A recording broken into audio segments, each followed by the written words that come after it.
There was different voices, obviously from government, from small business, education, and I think that there was some great outcomes in what was shared around maybe some next steps and actions and how we can drive things moving forward.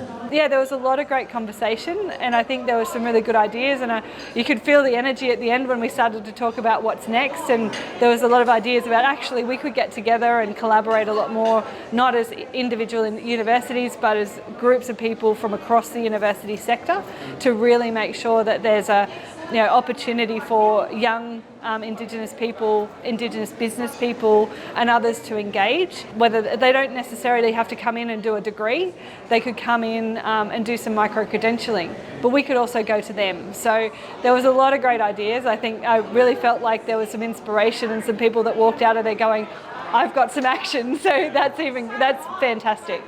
There's such few opportunities where we can actually get together as a community and really talk about things, and I think especially after the pandemic, people are craving face-to-face interaction, so actually getting into the room and talking to mob I think is really important. And I think especially for youth like myself, I guess, who are wanting to get more involved in Indigenous business, I think it's a good opportunity to go and meet a bunch of new people that you might not necessarily have the opportunity to see online, or you might just see their name in an email.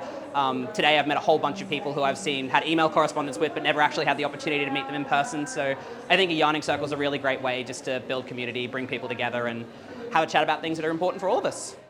Being an Aboriginal woman who's also obviously in a government space, we talk about businesses in a way that I'm a very strong believer in, that we need non-Indigenous businesses or the consumers to come into the Indigenous space, not the other way around.